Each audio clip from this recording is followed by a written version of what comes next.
Бисмилля ва алхамдулилля ва салату ва салам аля расулилля. Амма бада. Ассаламу алейкум рахматуллахи ва баракату. Урматтуу достор, сабактарыбызды улантабыз. Жин жана шайтандар аламы өтүлүүчү маселебиз жиндерден тосулуучу, коргонуучу себептер. Ошол себептердин эң негизгиси бул ар бир адам өзүнүн пендечилигин ишке ашырыш керек деген эмес.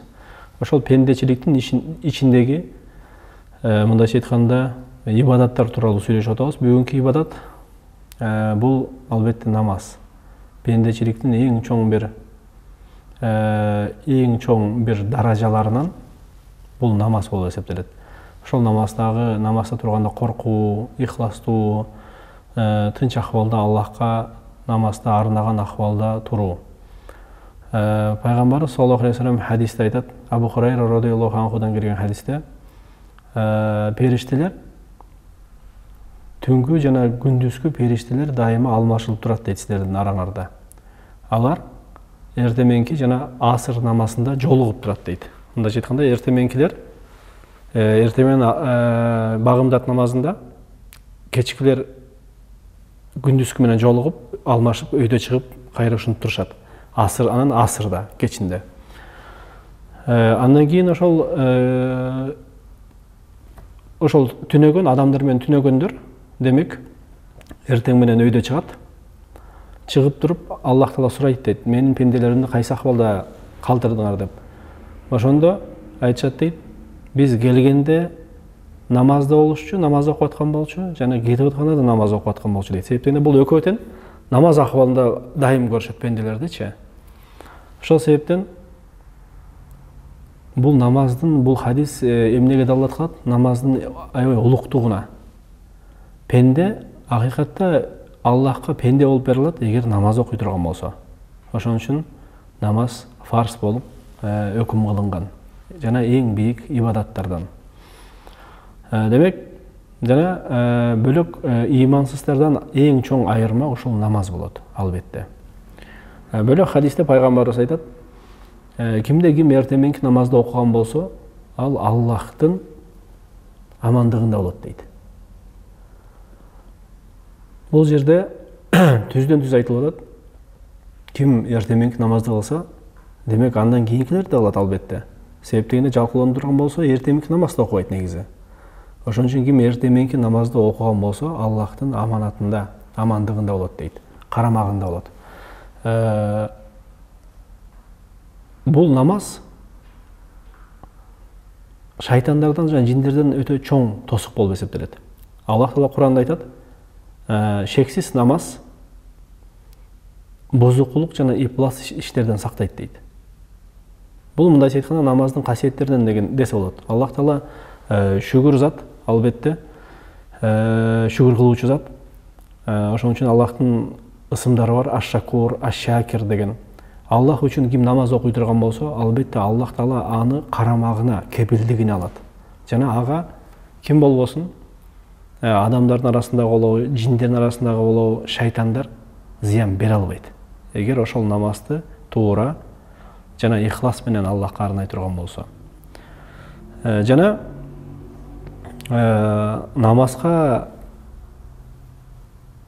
намазга биригип турган бир нерсе дагы бар, бул азан. Жада калса ошол азан шайтандарга жана жиндерге өтө катуу соккуна берет. Хадисте келет, пайгамбарыбыз Абу Хурайра радыйаллаху анхудан келген хадисте пайгамбарыбыз айтат, намазга азан айтылганда шайтан качат дейт, жел чыгарып качат дейт. Түздөн түз маанинде ошол алымдар айтат, желди чыгарат дейт, ошол эмне?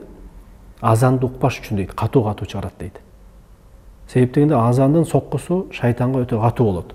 Андан кийин азан токтогондон кийин, бүткөндөн кийин кайра келет дейт. Келип, андан кийин кайра коомат айтылганда кайра качат дейт. Анан коомат бүткөндө кайра адамга келет, намаз окуп аткан адамдарга келип туруп, ага азгырып васваса кылат дейт. Анын оюндагы жок нерселерди ой салып, адатта жүргөндө эстебеген нерселерди салдырат дейт. Анан кийин пенде канча намаз окуганын билбей калат дейт. адашып кетет дейт намазынан. Адаштырат да мындайча айтканда. Ошон үчүн пайгамбарыбыз айткан, эгерде кимиңер адаша турган болсоңор ошол акыбалда канча окуганыңарды билбей калсаңар, 3пү же 4пү, 4 рекетпи, анда эмне ошол аягында отурганда 2 сажда кылып койсун дейт. Мына ошол 2 сажда бөлөк хадистерде келет. Бөлөк хадистерде ким шектенип калса, 3пү же 4 окуп калдыбы деп шектене турган болсо, анда шектенбеген санга кайтсын дейт. Азына кайтсын деген сөз да. Эгер шектенип алса 3 же 4 окудум десе, анда 3 окудум деп туруп, шексиз 3 рекет окуду да демек. Анда 4 кылып окусун дейт. Эгер 4 окуса, анда дагы ошол 5 кылып окусун деген мааниде. Мындайча айтканда, эгерде ошол 1 рекет пайгамбарыбыз айткан, шайтандын мурдун жерге шыкайт деген. Шайтан адаштырды, бирок Аллах Таала өкүм кылып ошол 1 рекетти шектенбей кошуп койсун дейт. Ошол 1 рекет шайтандын ачуусун келдирет да баары бир. Мурдун жерге шыкайт. Ошон үчүн негизи шайтанга каршы иш кылуу, шайтан жаман көргөн иштери менен ага мындайча айтканда зыян берүү, ага душман болуу Аллахка эң чоң жакындоолордун бири болуп эсептелет. Ошон үчүн шайтан намазды жаман көрөт, пенде намаз окуганды, эрекеттерди көп кылганды жаман көрөт. Ошон үчүн көп намаз окуу менен шайтандын мурдун жерге чыкып, ага душман болуш керек. Себеп дегенде шайтан сага душман акыйкатта. Сени аз намаз окуп калса экен дейт, такыр окубаса экен дейт. Ошол себептен бул намаз менен шайтандын мурдун жерге чыкайбыз. Эгерде ушул намазда азгыра албай калса, ошол намазда ошол жана хушу деген бар намазда, коркуу Аллахтан, ихлас, туманина, тынч акыбалда жүрөк, Аллахты жүрөктү Аллахка арноо. Ушунун баарынан эгер шугулдандыра албай калса, ушунун баардыгынан эгер азгыра албай калса, анда бөлөк даражага түшөт. Ал кайсы? Айша энебиз келген хадисте пайгамбарыбыздан Айша энебиз айтат, мен сурадым дейт. Намазда эки жакка бурулуп карай берген бул эмнеден деп сурадым дейт. Дегенде пайгамбарыбыз эмне деди? Пайгамбарыбыз бул уурулук деди. Бул шайтандын пендени намаздан урдоосу дейт. Ошон үчүн кимде ким намазды окуса, ошол жана хушу дайыма Аллахка ихлас менен эки жакка көңүл бурбай, алек болбой, жанакы ылдый жакты карап намазды окуш керек. Эки жакты карай бербеш керек. Көп байкайсың, адамдар эки жакты карай берет. Ошол эмнеден дейт? Пендени намазынан шайтан урдап атат. Мындайча айтканда, сооптун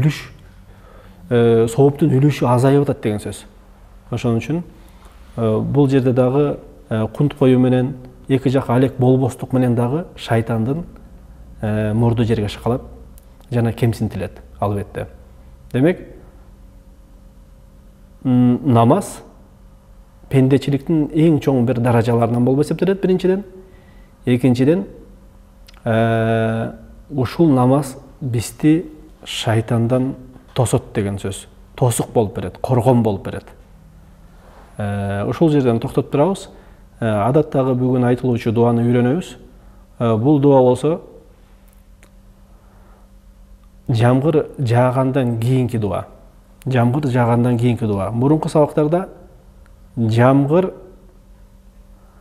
жаап аткандагы дуаны үйрөткөнбүз. Бүгүн жамгыр жаагандан кийинки дуа. Бул хадис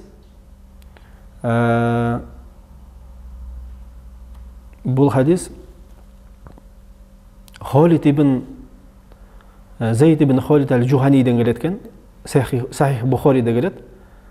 Ушул хадисте пайгамбарыбыз айтат: